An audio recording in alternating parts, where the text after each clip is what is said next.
Okay, the time now is 12:04, and let's begin today's webinar. Good afternoon. My name is Enrico Stradiotto. I'll be the host for today's webinar, and thank you for taking the time to join us today. I'm also with the OPWA Executive, currently President-elect, and I'd like to bring greetings to our members on behalf of OPWA and its Board of Directors. For those of you who are not members of OPWA, let me quickly tell you a little bit about the Ontario Public Works Association. OPWA is a not-for-profit organization of professional public works practitioners. We are the Ontario chapter of the Canadian Public Works Association, CPWA, and one of 55 chapters of the American Public Works Association, APWA.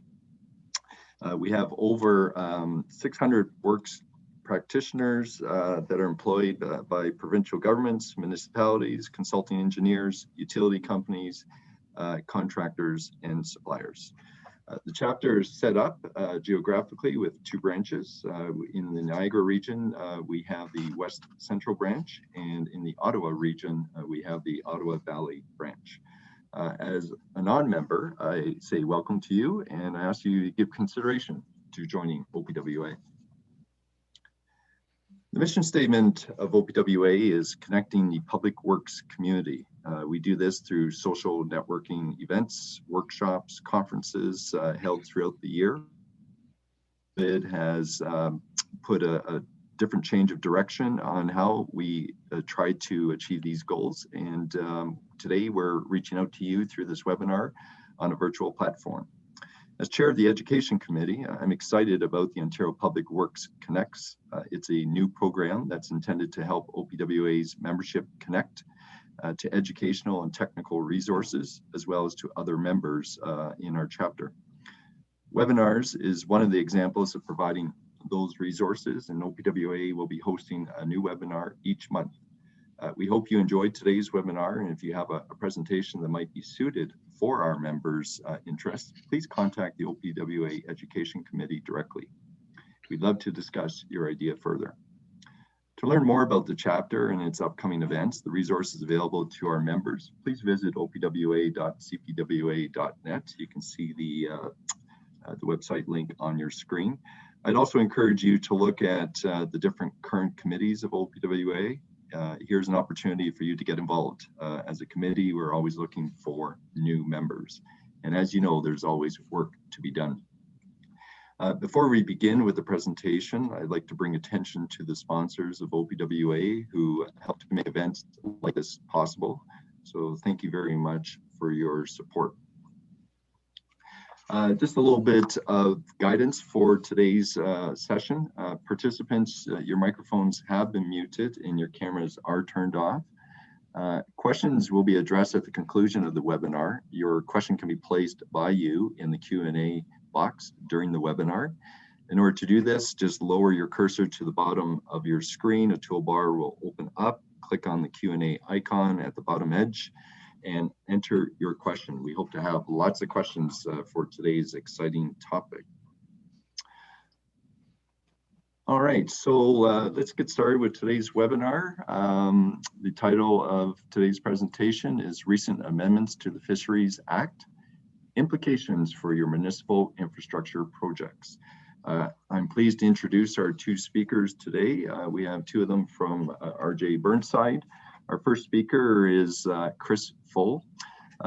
He has quite an extensive bio, so I'll have to keep it a little bit short, but a very talented and experienced individual in this area. Mr. Full has completed a broad range of projects in Canada and internationally with over 20 years of professional experience in environmental assessment, habitat restoration, natural channel design, mitigation development, environmental monitoring and protection, fisheries and fish habitat assessment, species at risk, hydrology and hydrology. Chris has extensive knowledge of the Fisheries Act, Endangered Species Act, and Species at Risk. Mr. Full is the Aquatics Group Team Lead, responsible for project management, report review, permitting agencies, including DFO, MECP, MNRF, and conservation authorities. Joining Chris today is Matt Moot. Matt is an aquatic ecologist at RJ Burnside in Guelph. Matt primarily works on public sector projects relating to transportation, water, wastewater, and municipal drainage. Frequently, Matt screens projects for constraints such as species at risk, performs aquatic habitat assessments, fish community inventories, fish and wildlife salvage and supportive reporting, and is responsible for permitting under the Fisheries Act, Endangered Species Act, and with the Fish and Wildlife Act. Matt has a Bachelor's of Science in Environmental Science from Trent University and an Advanced Diploma in Environmental Technology from Durham College. So thank you very much, gentlemen, for joining us today, and I'll hand it over to you, Chris. Thanks, Enrico. Just have my slide come up.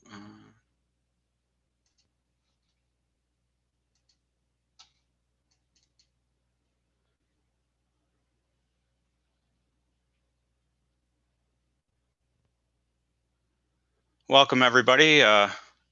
Thanks, Enrico, for the introduction, and greatly appreciate the opportunity to speak to the OPWA through the Education Committee, and this topic today, the recent amendments to the Fisheries Act, and the implications for your municipal infrastructure projects.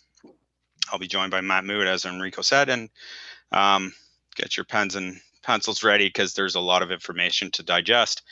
It is quite an interesting topic with regards to fish and fish habitat and what actually exists out there and what's in our waterways, water bodies, and can be a little daunting with regards to what may be there and how to deal with it. So we want to walk through that today. So our presentation overview will be the summary of changes to the Fisheries Act, the approval process regulated by DFO, waterbody exemptions, where there may be opportunities to go through the process in a more simple way, and project implications. We're going to have some case studies that are relevant to the Fisheries Act and permitting, and just follow up at the end with site inspection and how it relates to the protection provisions under the Fisheries Act. So let's get into it. It's a federal act. It's governed by the federal government, and it relates to fish and fish habitat, and it also relates to coastal regions, inland waters, Great Lakes, ponds, creeks, and anything that's protected with regards to fisheries. It's been administered by the Fisheries and Oceans Canada. The recent changes were effective August 28, 2019. So not really recent, but definitely within the last year. And it takes some time for DFO to get on track with how this is supposed to work. But they are in effect as it states right now. So it legislates fish and fish habitat protection under the protection pollution prevention provisions. And the Act requires that projects avoid causing harmful alteration, disruption, or destruction of fish habitat unless authorized. And you'll see in brackets had. I will refer to that. It is a bit of a mouthful there, but it does relate to the aspects that the Act covers. Previously, the Act related to commercial, recreational, and Aboriginal fisheries. There were a point in time when that was how it was regulated, and fisheries that supported, or fish that support those fisheries were the ones that were protected. It has now come full circle since 2013 back to what was had before and is had now, and it is protecting all fish and fish habitat. So with regards to kind of projects and common municipal undertakings where the Fisheries Act would apply, it does relate to anything in water and near water.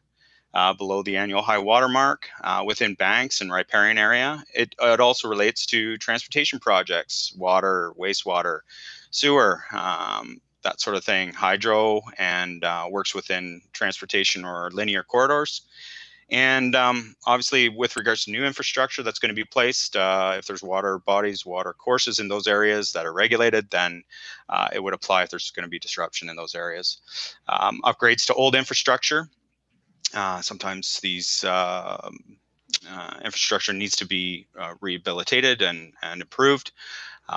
So it would apply also. And then also removal of riparian vegetation. So that's the vegetation that's next to the watercourse that supports the habitat for fish habitat.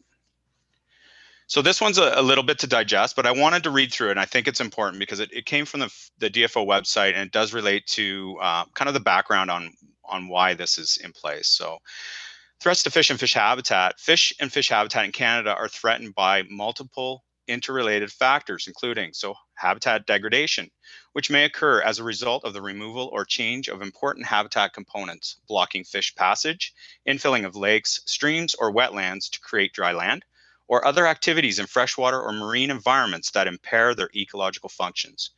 Habitat modification, which may alter habitat characteristics such as flow, negatively affecting spawning or rearing and cause death potentially of fish, which may be caused by dams or other impoundments, water diversion, stream crossings, or water extraction for municipal, industrial, or other uses.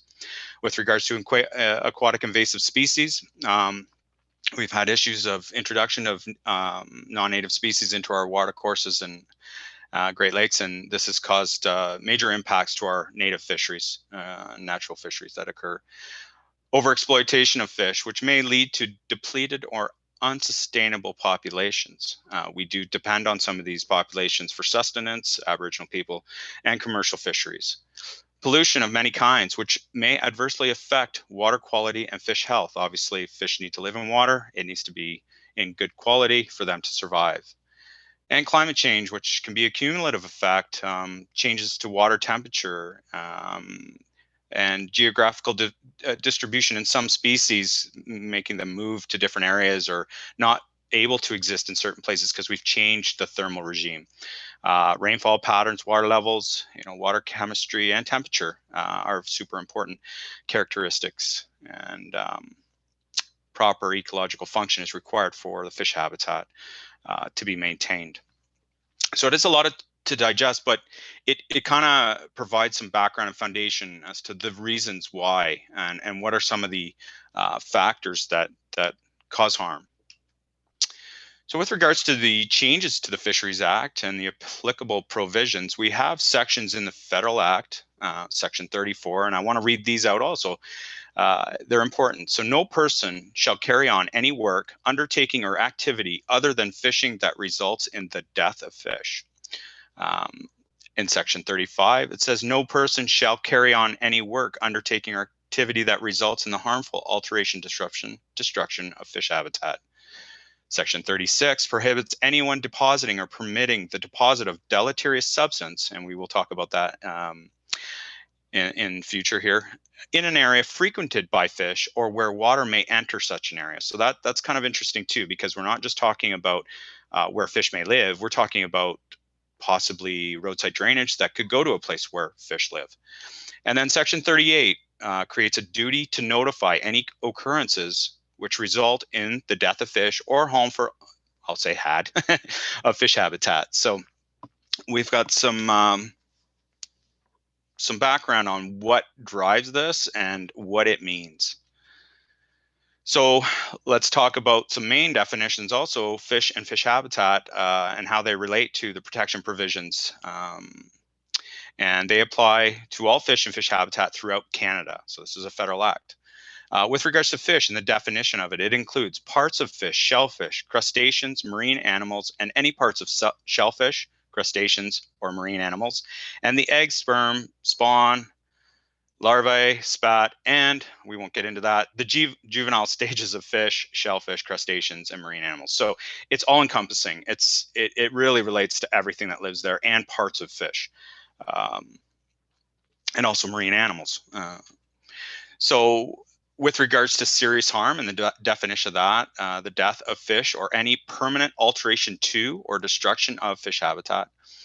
And the definition of fish habitat is defined in subsection 2(1) of the Fisheries Act to include all waters frequented by fish and any other areas upon which fish depend directly or indirectly to carry out their life processes. So the indirect aspect may not have been a requirement during CRA fisheries, so commercial, recreational, Aboriginal fisheries, and it has been brought into the Act back again. So it basically covers water, where fish would live. So with regards to deleterious substance, I did say that we'd get into this. It's a substance or water-containing substance in such quantity or concentration that has been so treated, processed, or changed by heat or other means from a natural state that it degrades or alters water quality, could be temperature, could be turbidity, those sorts of aspects, to the detriment of fish and fish habitat or use of fish found in the receiving waters. So you see the picture below. That's a nasty sight. That's accident waiting to happen. And when that goes into a water course, it basically smothers the gills of fish. It covers all the rocks. The invertebrates aren't able to live, and it is what's considered pollution. So a few more definitions. High water mark. I think this is very important because it does cover where the Fisheries Act applies. And it is the usual or average level to which a body of water rises at its highest point and remains for sufficient time so as to change the characteristics of the land. This was taken from previous operational statements, but what we're getting at is that when water inundates a watercourse or a water body, there is a transition there where vegetation can grow. If it's inundated by water by most parts of the year, then the vegetation, not aquatic vegetation, but terrestrial vegetation will change its type, species, and you'll see more kind of granular type substrates and soils, that sort of thing. So it's good to understand that part of it. And I think what's this next definition is super important with regards to qualified environmental professional.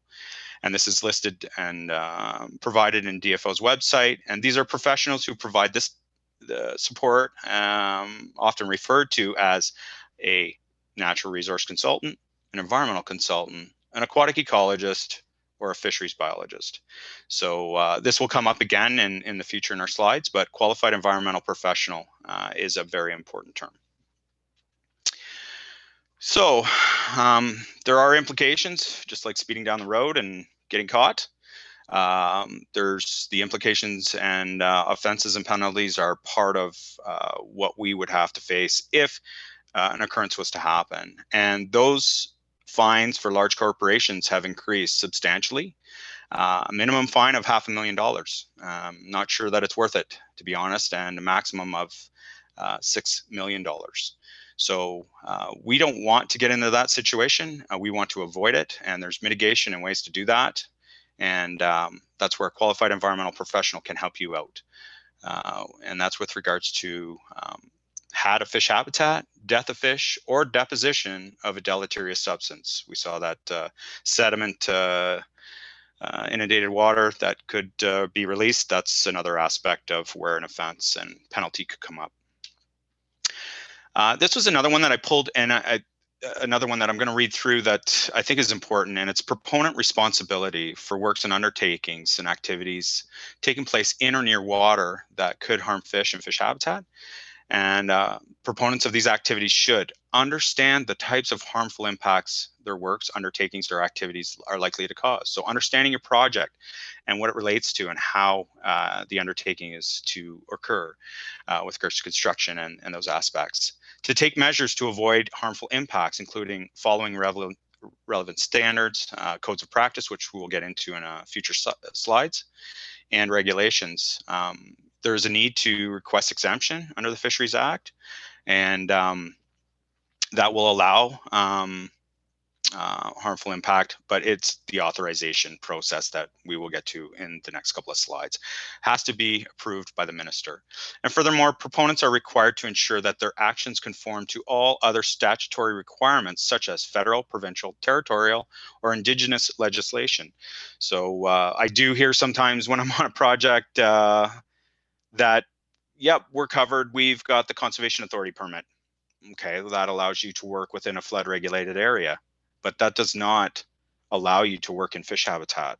That's the Fisheries Act. There's a multitude of acts that are required to be looked at and see if they apply to your projects. Species at Risk Act, the Endangered Species Act, Fish and Wildlife Act, where it allows you to take fish and do fish salvages in areas where culverts may be replaced as such. So, and then also with regards to Indigenous legislation and their treaty lands. So it's not just one, it's a multitude of acts that need to be thought about. So with regards to the DFO approval process, we have project screening. So we determine the project requires review based on DFO criteria, and it's an opportunity to screen projects for species at risk and timing windows. And once that's been determined, if there is potential for HAD or death of fish, we look at the project and complete the request for review form that's submitted to DFO.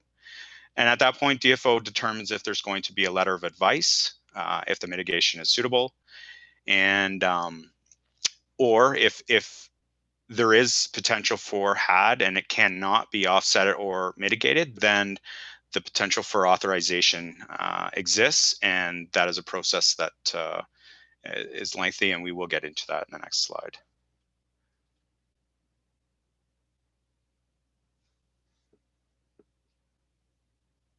Matt? Sorry, I was still on mute.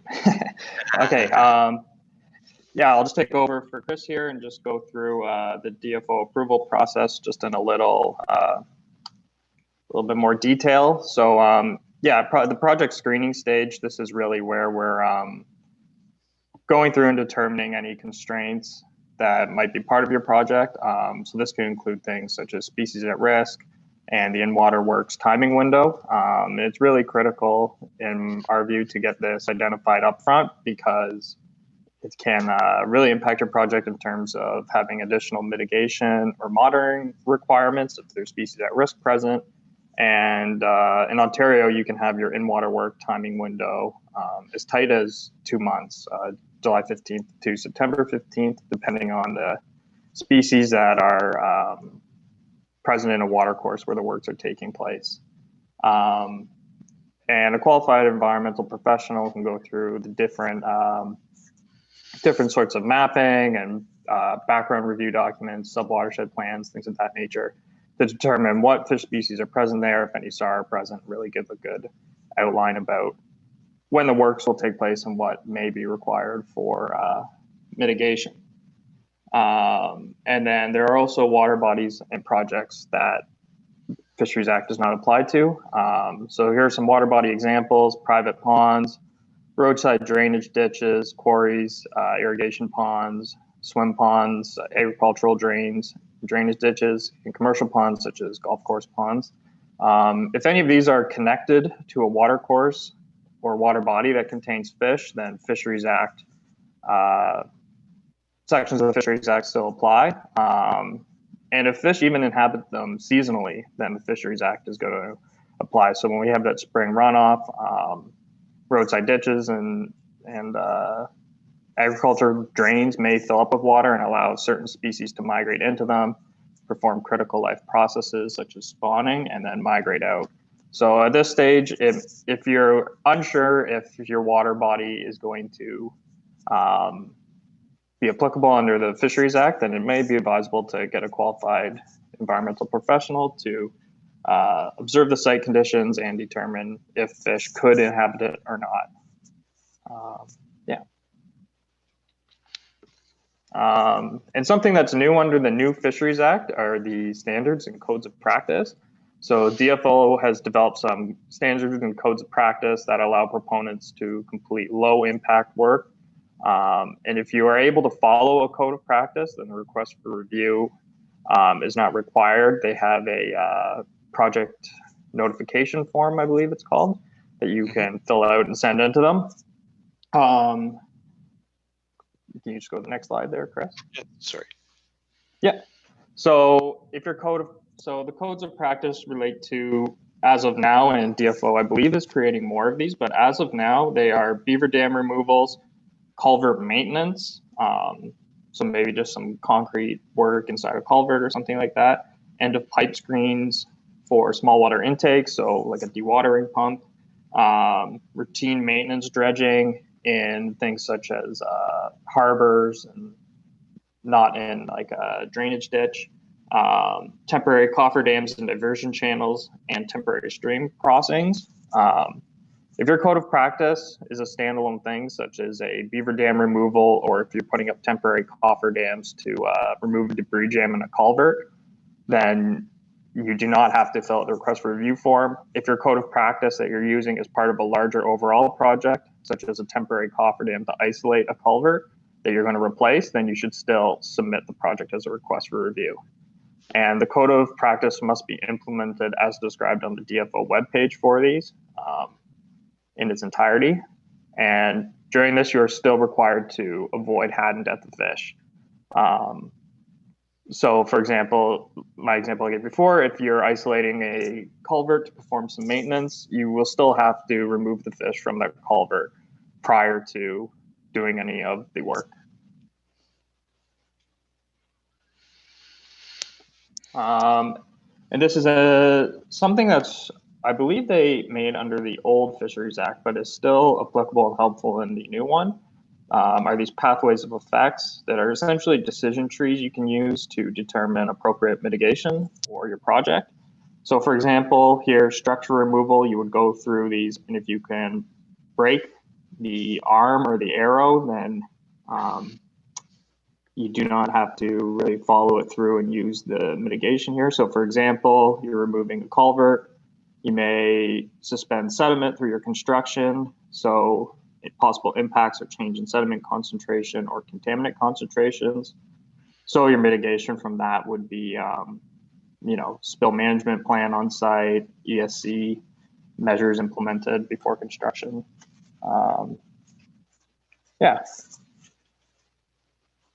Okay, I'll take over here. So with regards to the DFO approval process and avoiding HAD, it has a lot to do with project planning and where you're doing your work. Obviously, we've talked about in-water timing windows. We deal with them quite often. Anytime you're working in the water, good understanding of what type of fish species live there.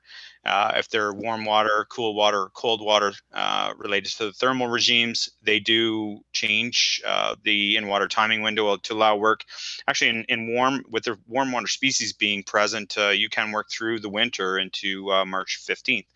But there is a general timing window where no in-water works is allowed, and that's typically after March 15th to, I would say, no earlier than July 1st. So with regards to site selection, if we can avoid working in the water, we would like to. If we can do our work that would not impact a fishery, then that would be ideal. And selection of cofferdams and how we would deal with maybe certain rehabs or bank work. Also thinking about contaminant spill management, those sorts of environmental monitoring and monitoring plan aspects of the work that we're doing, having that in place with our contractor. Sediment erosion control, obviously this is something you guys would always see and on these projects, and it's definitely a requirement on the in-water works too. We don't want any sediment released. Obviously protecting fish habitat where there's critical habitat. We have the knowledge of where fish spawn and critical life processes occur, and we can identify where those areas are to avoid serious impact to critical habitat for species. And how we operate our machinery, where we do it. Biggest thing with this is clean equipment. If any work in the water is going to happen with an excavator, for example, it's degreased. It's got natural greasing agents in it, and that sort of aspect needs to be part of the environmental monitoring plan. And bank revegetation and stabilization, doing that in areas to avoid serious harmful alteration, disruption, destruction.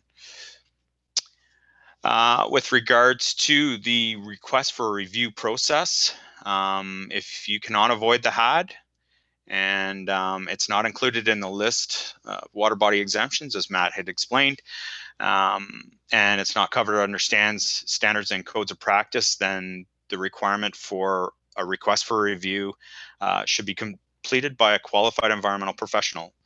The request for review is not just as simple as filling out the form. There is a form that needs to be filled out. The proponent information is required. Let me just check if that's the next screen. Yeah. So with regards to the information that's required, proponent contact, location, the timing and staging, site plan, methods, materials, BMPs, and mitigation, very important. Knowing, this is where we get back to knowing our project, knowing what's going to happen. What are we planning to do in the water, and how does it affect those conditions, and how do we best mitigate? We are providing an aquatic assessment with our request for reviews, and that's definitely helping the process move along. We've talked to DFO at length on multiple projects and what their expectations are, and it's definitely not a picture of a grass-lined ditch and swale and that, you know, you're just gonna kind of do something there. It needs to be a lot more elaborate than that. So the other aspect of it that is very important, that is completed by a qualified professional, is understanding of the fish community, the thermal regime, as we just talked about, and description of the habitat, the potential for species at risk, and some risk impact assessment as to the potential for works, when it's going to be done, and how we can avoid those risks and provide suitable mitigation. I do have here highlighted the beast, and it's something that we've created. It's Burnside's Enhanced Aquatic Screening Tool. It is a GIS application that has multiple layers from all regulating authorities. It includes everything from watercourses to municipal drainage to fisheries, thermal regime, cold water, warm water, cool water, species at risk locations, geographically identified, and we're able to screen projects fairly quickly and get some answers. And it's very helpful with regards to the proponent's undertaking and describing of certain works or contracts or budgeting purposes. So it's something that we use every day. If we can't avoid the habitat, the HAD, and there is going to be potential for harmful alteration or death of fish, this is where the application for authorization is required. It is a very lengthy process. It's best to be avoided if at all possible, but we do understand that it can't be. In some situations, there is not a way to avoid HAD. Work has to be done. It's going to be in fish habitat, and we need to understand what exists there and how we're going to deal with it. It also applies to could be upwards to 2 season studies with regards to fisheries information, what exists there, species lists, with regards to the habitat conditions, quantifying types of habitat, and then with regards to how it will be rehabilitated and the habitat recreated if needed, or say a channel realignment where we're going to create a new channel. There's an aspect to this that I think some municipalities get blindsided by, and the understanding that they, as the proponent, would need a letter of credit that would actually include the amount of money it would take to carry out your offsetting plan, which is the habitat recreation and habitat construction that's for the habitat that's been lost. And it's basically the amount of money that is going to be required to reconstruct, including contractor fees, permitting, all that aspect that is involved with the project. That letter of credit is basically submitted to DFO, and they hold on to it. In the event that the contractor walks away or the project goes sideways, that they have the money to make sure that the habitat is brought back to its original condition. So this form obviously should be submitted by a qualified environmental professional, and DFO encourages proponents to explore alternative options that would not require an authorization. So this is where QEP could also help you avoid that potential for authorization and help you through the process and still get your project done. So we talked about timelines. It is lengthy. If you look at this decision tree and how it flows, I think one of the more important aspects with our projects is timelines and how long does it take to get something done. Just in the review process, once you submit, you've got 60 days that they start reviewing, taking a look at it. There's another 3 months, so another 90 days. So we're talking 5 months now. And if you add into the aspect that you needed to look at the fish habitat and what exists there, you're talking about a year in advance that you should be looking at this project, understanding what lives there, and going through the process so that it can be submitted and easily reviewed by DFO, because there are times when that process stops and they have the opportunity to stop that that timeline if the information requirements aren't satisfied. So but typically what happens is it's submitted, and DFO reviews it, and then an authorization is granted, and it's either issued with conditions or refused with reasons. So we want to avoid the refused with reasons. So with regards to project implications, we talked about budgeting and planning, and I just kind of highlighted that in the previous slide. I can't say enough that how important it is to understand your project, understand the water body and the fish habitat that you're dealing with, and the design and how what kind of constraints are there up front. This is where the QEP could definitely help you along, and they do play a role in how projects are designed, because we can think about ways to make something happen, solve the problem, and still be able to move along with the process and get what needs to get constructed. It could be, what type of culvert would be best suited in the location, with regards to different types of projects and mitigation that could be involved to avoid a HAD. There's information out there that can be shared and obviously important to the project. Timing windows we already talked about, and the request for a review time is at least 30 to 60 days we're experiencing. The more complete your submission is, the faster it'll get turned around.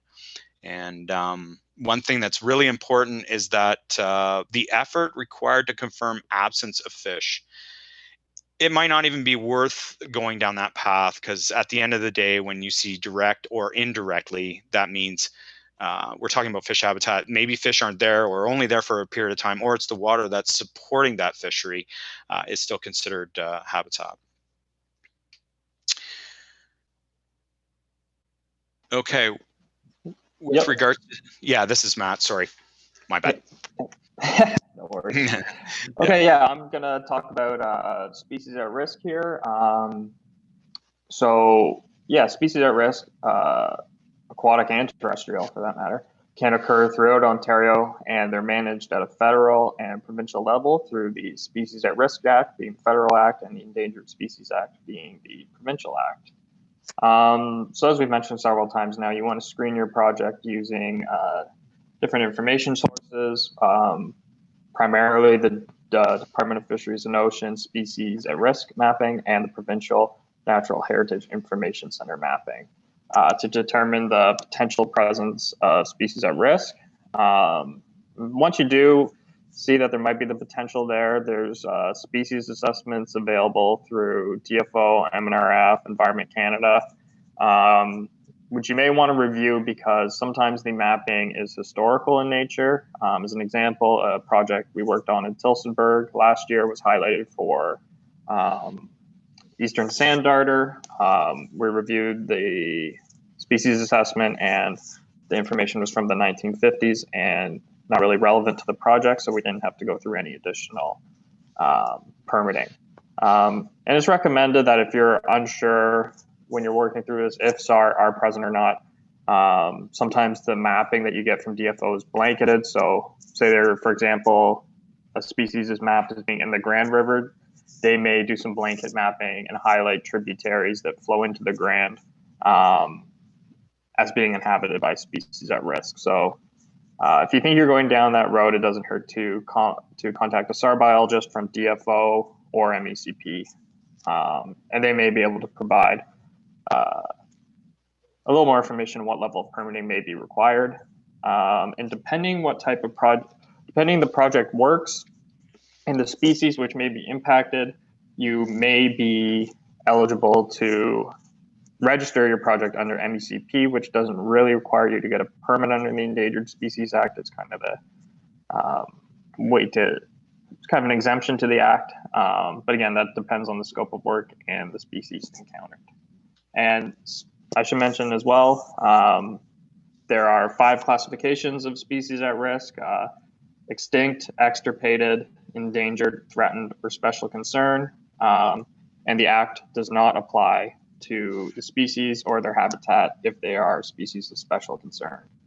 So here's 2 pretty common species at risk here: red-side dace, a beautiful fish that can cause some big headaches, and wavy red lamp mussel, small mussels, or sometimes people call them clams, that live amongst the substrate in many small tributaries across southern Ontario. Just to add here with regards to lamp mussel or any kind of mussel species at risk, this, I don't want to call it a nightmare, but it can get ugly. And these, if mussel species at risk are there, or you're in a situation where they could be within the substrate, the cost for salvage and relocation, if you were to get yourself into that situation, could be quite extensive. So they're not easily seen. They're under the water. You may not know that they're there. So it's super important. They're called species at risk for a reason, because there's not high populations of them. Yeah, and so just continuing along with the project implications from SAR. So this isn't really this isn't necessarily dealing directly with the Fisheries Act, but depending what your project scope is and the species, you may be able to register it with the MECP, Ministry of Environment, Conservation and Parks. This requires preparing a mitigation and monitoring plan, adhering to mitigation during construction, and providing net benefit to the species at risk in question. We'll go through a small case study dealing with this a little later, but essentially, depending on the species you're working with, the mitigation is going to be different. Species at risk tend to be very sensitive. Red-side dace, an example, are very sensitive to suspended sediment in the watercourse, so you have to have a really robust erosion sediment control plan and water quality monitoring during construction. These mitigation and monitoring plans, you do not submit them, but they have to be available to MECP if requested. I believe it's within 10 days. And if you're registering your project, you must monitor the benefit to the species for 5 years post-construction. So say your benefit was increasing the vegetation in the meander belt, you have to monitor that to make sure the vegetation you planted doesn't just die. And something I'd like to mention as well is that certain culvert works in species at risk habitat are exempt from registration. And that's essentially if you're improving it from a habitat perspective. So going from a closed bottom structure to an open bottom structure, clear span bridge, you do not have to register your project for that. Okay, so we're getting into this case studies and how certain aspects apply to the projects from the Fisheries Act. And this one, I think it's pretty evident that we're dealing with a farm pond. So this was a dug pond. It does flow over into a wetland. And I think here we had more of a terrestrial concern than we did aquatics and fisheries. So this would be considered one of those projects that are exempt. There's no watercourse flowing into it. There's no watercourse leaving the pond. It's not online. It is a dug farm pond, and it is not covered under the Fisheries Act. This pond, if it needed to be removed, the act that would apply here with regards to anything living in it is the Fish and Wildlife Act, governed, mandated under Ministry of Natural Resources. And that would, in this situation, if we were removing it, you would be required to have a license to collect fish and wildlife to remove those fish and wildlife from that pond before it's enclosed or buried. This is something that comes up quite often, culvert replacement or extensions, and this one relates to requests for review. So, we'll have situations where, linear alignments, roads within right-of-ways, the culverts are needing to be lengthened, and so minor kind of channel realignment, inlet and outlet, culvert extensions for marginal road widening. And the requirement for robust staging, construction staging, and ESC plan, obviously understanding the fishery and what exists there, some things that could come into play and habitat like this with the picture on the right could be spawning brook trout. And they can be in these small water courses. At the end of the day, we're talking about minor disruption here, and minor lengths and increases of culverts can be easily approved under a letter of advice and or approval, and we would submit the request for review, and typically they're turned around within fairly short order. As long as you're not getting too crazy with extensions, I would say, 2 meters is kind of where they get a little antsy, or more than that. So it's something to be thought about with regards to any kind of culvert improvements. Yeah, so I'm just going to go through a case study that we worked on in Huron County. It was a request for review submission, but there was also MECP project registration for this. So these are 2 culverts just outside of Wingham in Huron County. In the background review, we identified that black red horse, a species classified as threatened, was identified in the DFO species at risk mapping through reviewing MNRF mapping and other background documents. It was determined that the fall spawning window would apply.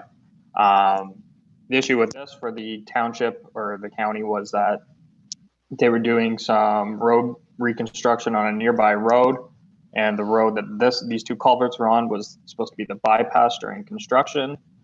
So they needed an extended timing window based on the habitat observations that Chris and I made. We sent a memo to MNRF to extend the timing window, which was accepted by both DFO and MNRF because habitat for fall spawning species, brook trout in this case, was not present. We submitted an aquatic memo along with a request for review and project drawings to DFO. The aquatic memo just detailing background information and the existing habitat conditions observed on site. The existing 3-sided structures were replaced with a barefoot box culvert, which I'll let Chris chat about in just a couple minutes here. And DFO approved the project, and Burnside registered the project on behalf of the county with MECP. So in this case, the benefit to the species was that the existing culverts there were 3-sided structures, but they had box culvert extensions on them, and they were perched. So the benefit to the species was that the culverts were going to be embedded, along with the benefits from the culvert being a barefoot box culvert. And so the county has a pretty simple monitoring program to go with going forward. They just have to make sure the culverts continue to be embedded, and they'll create a photo log of this, and if MECP asks for it, they will provide it to them.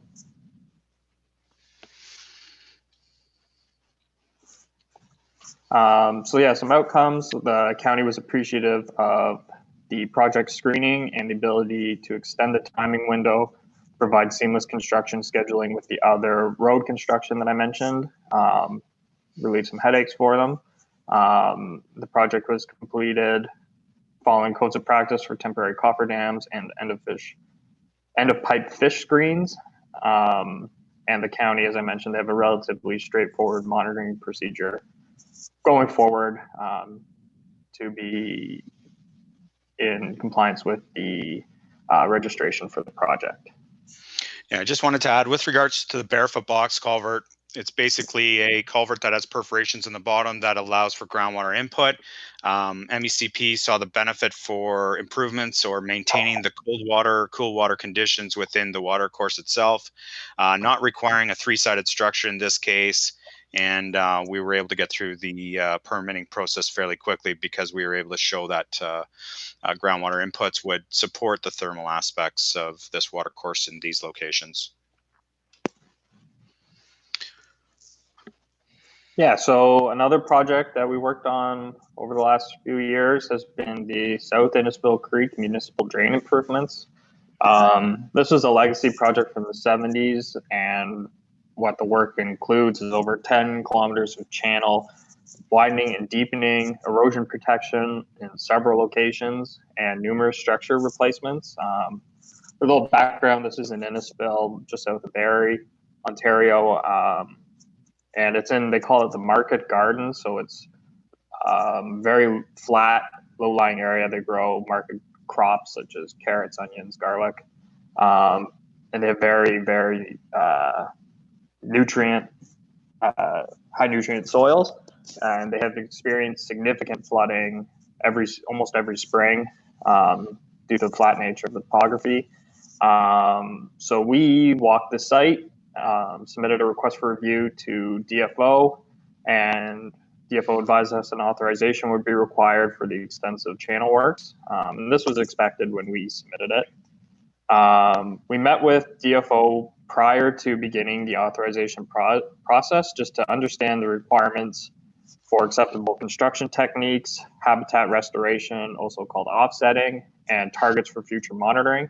As part of the authorization, you have to monitor what you did and the benefits you're going to have to the fish species over 5 years, I believe. And you have to set targets of what success will be. So, for example, success of the eroded banks would be that the material used to stabilize the banks is not sloughing and falling into the watercourse, and that any large woody debris structures are being utilized by fish species in the drain. And we also discussed with them, with it being such a large area, how DFO would like to receive plans for the work proposed, aside from just sending them PDF drawings and reports. So there we are. This is a section of the drain in the forested section. There's some Burnside and township staff out at the site just observing the habitat conditions in the spring of 2018. And there's, yep. And so the outcomes, we had a single DFO authorization submission, and we developed a GIS data set that included the locations of the habitat features that would be added to the channel. And we color coded where certain work was proposed, just to make it simple for them to picture where all the work was going to be. So for example, highlighting sections where it's going to be widened by several meters in yellow, highlighting banks where erosion protection was going to go in red. And DFO was very accepting of this submission and issued their approval in relatively short order with no delays. We received a minimum amount of questions from them, so there wasn't a lot of going back and forth. And I believe that was from meeting with them and really discussing what was going to be required in terms of offsetting and how we were going to monitor that going forward. And the construction is actually up for tender now. And the first works are proposed to begin in late spring 2021. And then another case study here involving species at risk. This was at a force main installation in Milton. So we screened the project and it came up with species at risk present, and it's kind of surprising to us because it's a concrete lined, very urban channel. And red side days do not prefer to live in concrete lined urban channels. They like naturally meandering streams with overhead vegetation and pools. And there was no in-water work actually required for this project, but what triggered it, the registration, was the vegetation removal in the meander belt and the discharge of dewatering, which would be sediment laden during the project. This is what required the registration with MECP. Mitigation included turbidity monitoring during construction with the species in question here, red side dace. Your TSS can only be 15 or 25 milligrams per liter above the background turbidity in the stream. There's a frac out plan had to be on site during construction for the drilling, and there was replanting of trees required in the meander belt post construction. Coordination between the provincial and federal agencies. DFO just notified us that they would approve the project on condition of registering the project with MECP, which we did. And the benefit to the species here is that there's an increase in trees in the 30-meter meander belt of the watercourse compared to the pre-construction conditions. And the township will be, or not township, the region will be monitoring this going forward over the next 5 years. And so this is a picture of the watercourse in question. As I mentioned, the species likes to live in meandering streams with overhead vegetation and pools. And as you can see here, that is not the case. This is a concrete lined channel. And what this just highlights is that it's not always going to be as simple as just looking at a project and saying, oh, there shouldn't be any fish in there and we should just be able to go ahead with this. It's really key to do your background screening and know the habitat requirements of the species, so that when you're providing a benefit, you know what you should be doing here.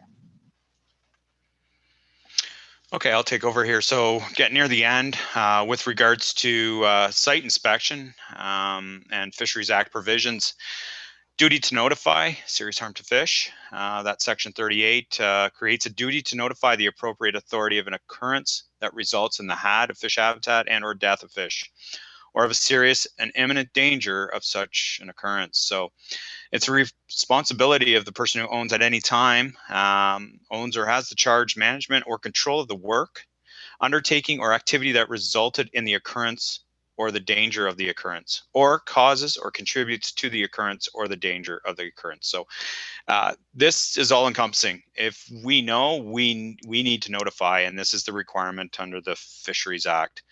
We want to avoid this at any time. Things do happen. We get it. We've seen it. And I think the main thing is due diligence and acting quickly with regards to any situation that may relate to release of a deleterious substance or had and death of fish. The duty to notify the appropriate authority of a deposit of a deleterious substance in waters frequented by fish, or serious and imminent danger of such an occurrence, detriment to fish habitat or fish, or the use by humans of fish results or may reasonably be expected to result from the occurrence. So it is a responsibility of the person who at any time owns or has the charge, management, or control of the deleterious substance, your contractor, the work, undertaking, or activity that resulted in the deposit of the danger of the deposit, or causes or contributes to the occurrence, the danger of the occurrence. So this does relate to having that responsibility as a proponent, or your subcontractor, or your contractor that's working on the job, having inspection and making sure that the site conditions are suitable, that the ESC measures are in place, that they're functioning, and they don't result in a release to fish habitat. The duty to take corrective active measures states that any person shall, or as soon as feasible, take all reasonable measures to consistent with public safety and with the conservation of fish and fish habitat to prevent any occurrence, counteract, mitigate, or remedy any adverse effects that result or may reasonably be expected to result from an occurrence. So this is directly from the Act. The photo below, this was a situation where we were directionally drilling underneath a watercourse, pretty soft sediments. We did have the overhead cover for, I think it was a 36-inch line supporting a future development. Pretty anxious to get that line working. There's people, occupying homes. We were next to a bridge here where it appeared that there was something underground that was impacting the directional bore, and we could feel it on the bridge. And I did get a call on a Friday, and somebody was asking about fish in the entry and exit pits and what to do. So it did get people excited, but we took the right actions and we did the right thing. This is probably one of the largest sandbag cofferdams I've ever seen. That was in the top right corner. That was a hole that went directly down into the bore. So what are the takeaways? I think it's super important. Anything with regards to education, it's what did I learn and what's important from the seminar or webinar that we've just experienced. And the big thing is to understand your projects in and around water.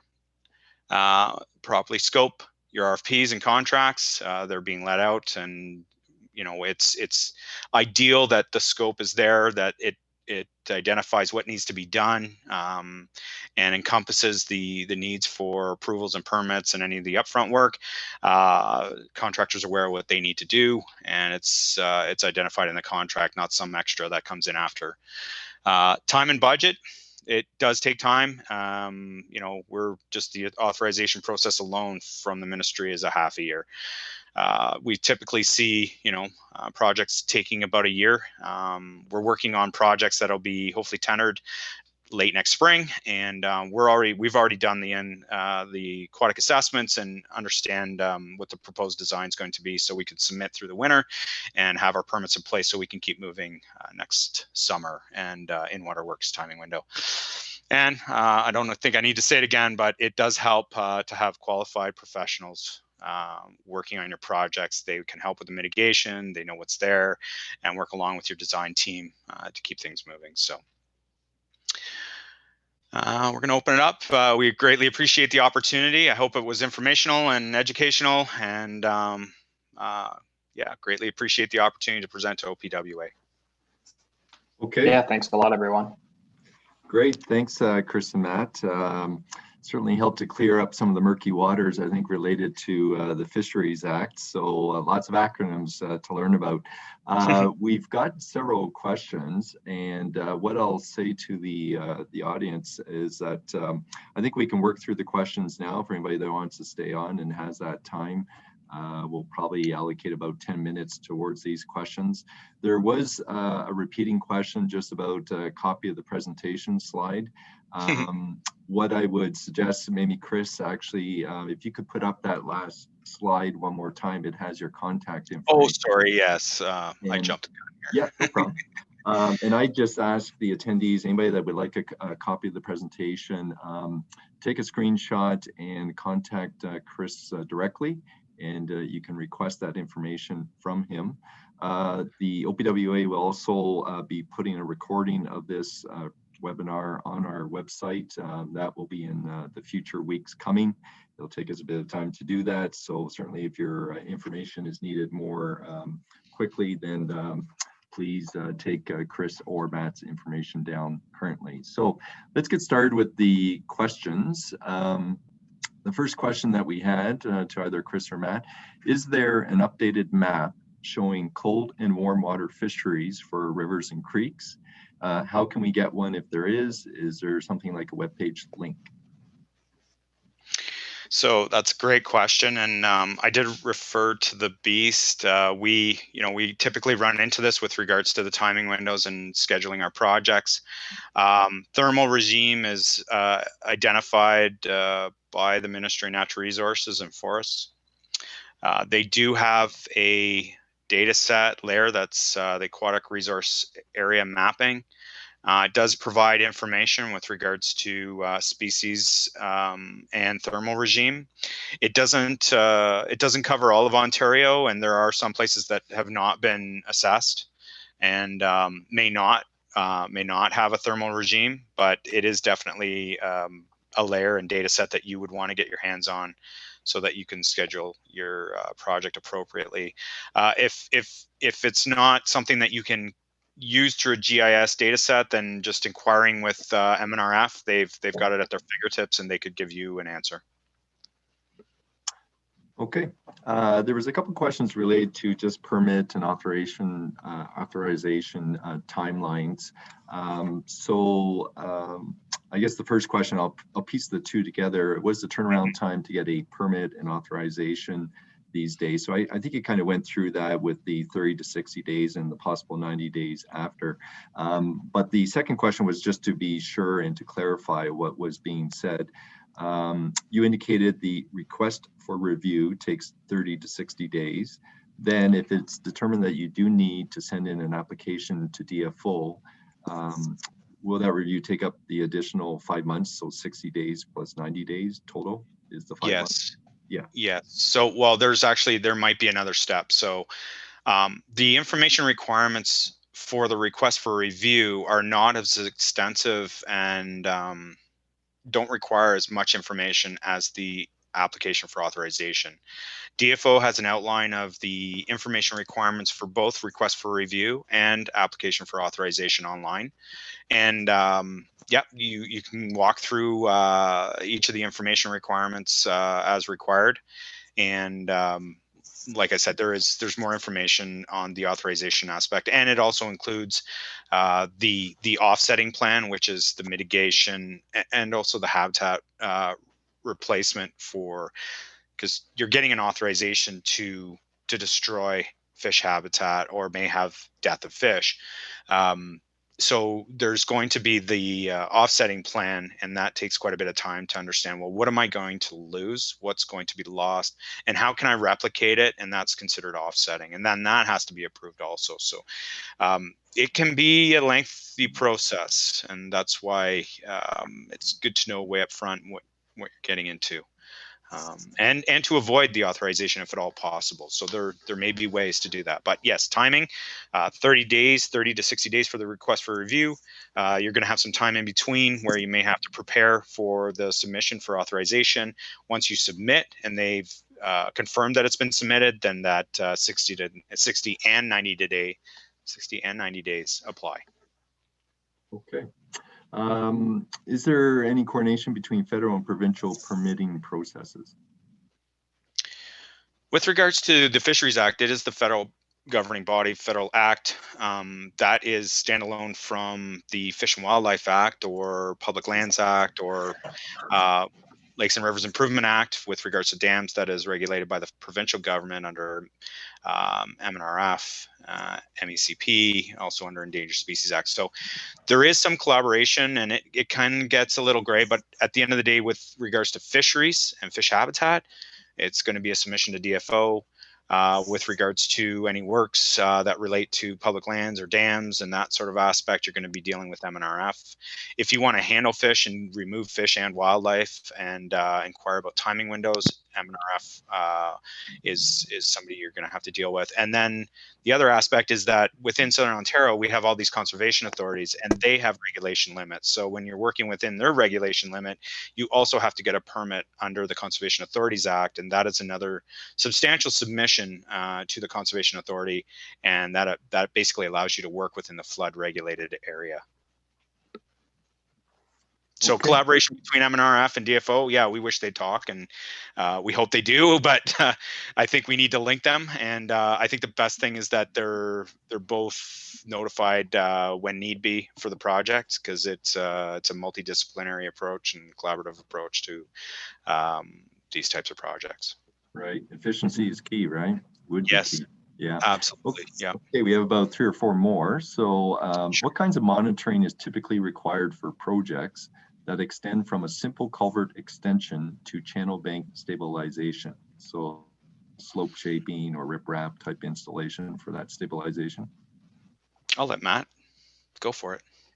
Yeah, for well, it's really going to depend on what level of project you're working on. Yeah, for a simple, like for like or slight extension of a culvert, I can't speak fully to the construction monitoring you're going to do, but you're likely going to be completing ESC as part of the C construction admin.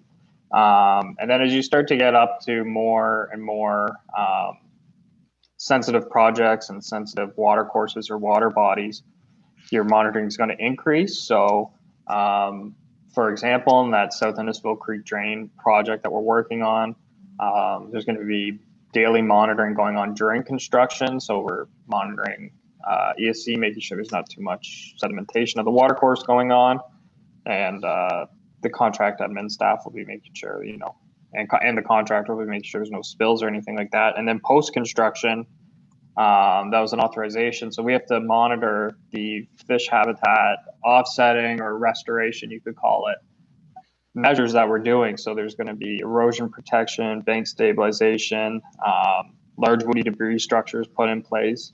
And we're going to have to monitor fish utilization of those projects, or of those portions of the project, I guess. And then Endangered Species Act, when you're working on during construction, it's going to depend on the species and what the benefit is. So for example, if you're working on red-sided dace, on a project in red-sided dace habitat, it's a species that's really sensitive to sedimentation and temperature. So if you have a storm outlet, or if you are, working in the riparian area, you're going to want to monitor ESC to make sure there's not over sedimentation of the watercourse. You're going to take turbidity readings during construction. And then whatever the benefit to the species is, again, for red side dace, you're probably going to look at increasing the vegetation in the riparian zone. You're going to want to make sure that vegetation takes place. So it is project by project specific, I guess you could say. Yeah, and I'm Chris? Yeah, I'm just going to add that just simple culvert extensions or minor kind of bank stabilization, you know, if there's a need for riprap or kind of bank stability approach because of watercourse next to a roadway, kind of aggressively eroding roadside slopes. The submission would be through request for review, and then when they come back with the letter of advice or letter of approval, there will be conditions within that letter of approval that may require monitoring of the work to ensure that it's still there and it's not moving. And that may be the monitoring requirement. So I would be taking a look at what DFO comes back with under the letter of advice, and there's a number of bullets there that are required under that approval that is part of your project and how you monitor in the future. So I would be looking at something like that, and maybe just for your own mind that what's been done is suitable and it's staying there and the erosion isn't exacerbating and getting worse. So but I can tell you that we did get an interesting email from DFO. A lot of people say, hey, we haven't seen these people around. Do they even exist? They are actually inspecting projects, and one of our staff actually got a letter from them saying, we're going to be in your area, just to let you know that they're taking a look at a number of projects, just that is kind of like a heads up. So they are a lot more present than maybe years past, so something to keep in mind. Okay. Well, it's already 1:15. We have 3 more questions, and we still have a decent audience. So let's continue. Yep. Sure. If that's all right with you guys? Great. Yep. So the next question, would we need to contact a qualified environmental professional every time we have a project that is within the water body, even where there are no fish within that water body? You need to prove that there's no fish in that water body. So somebody needs to do that. And typically what's going to be asked is that you do that. And when you submit your request for review, as part of the request for review, you have to comment on what exists there. So there's a section in the request for review that identifies what the water body or water course consists of, what the habitat is. I mean, like I said, it's tough to, the way the act has changed now, directly or indirectly with regards to fish habitat, you would have to prove to them that you're not in fish habitat, and that may require quite an extensive review of the conditions.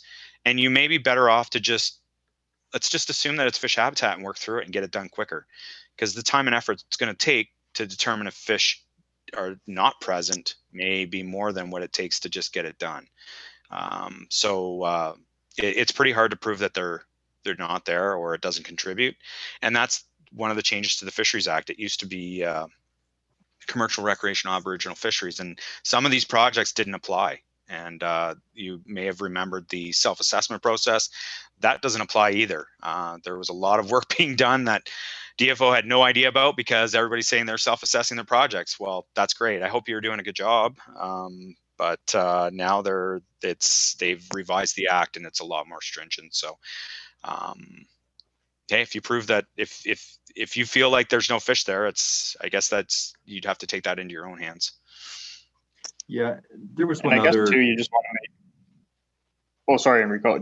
You would also. Ahead, yeah, you can also just to follow up on what we had said earlier in the presentation. There is that list of water bodies, water courses where work is not. Yeah, where your work will not be applicable to the Fisheries Act. So private ponds,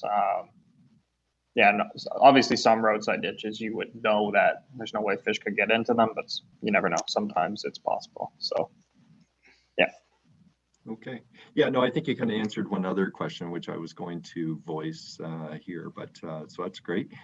Next question, what about improving a stream and getting fish habitat improvement credits? How does that work? Yeah, so that's that's another presentation on its own. It's called habitat banking, and it is another aspect of the DFO and opportunity. And there's projects out there. City of Cambridge is one, or sorry, City of Kitchener is one of them, where they're removing. You saw the picture of the concrete line channel, and you're removing all that concrete and establishing a natural channel within there. That would be considered by DFO as habitat banking, and that habitat banking, in general layman's terms, is that it's banked, and then what can be used as offsetting. Say there's a location where you are going to have an impact, or there's going to be a fish habitat, and there's no way to avoid it. There are opportunities where, if you've shown that you have something that's suitable for offsetting, then there may be opportunity to for loss of that habitat, and then the banking that you I guess banked, the habitat banking could be used to kind of balance it out. So it's another topic altogether, and one that can be explored in situations where relocation of your project is not an option. Okay. Well, coming from a concrete pipe guy, I'm not sure what the red side dace's problem is with concrete. So just sort of over They have humor. no issue with the concrete. It's all the sediment that's disturbed when they put it in. Fair enough. Okay, I think that does complete all our questions. So thank you to our audience for submitting those, some great questions. Of course, once again, a big thank you to Chris and Matt of RJ Burnside, who've put on a very informative webinar for today. We've had some excellent comments come through from the audience, just in terms of the content. They like the case studies. And there was even a suggestion for a continuation of these topics in another presentation or webinar. So we'll explore that further. I also want to thank all the attendees for taking the time and interest today to join us. Thank you very much. On behalf of OPWA, thank you to all. We ask you to keep your eyes and ears open for any upcoming webinars. As mentioned, if there's a topic you feel that is suitable for an interest for our membership, please contact the Education Committee, and we'd love to explore that option. So with that, I guess we'll sign off. Thank you to all, and have yourself a great day. Thanks, everyone. Thanks, everyone.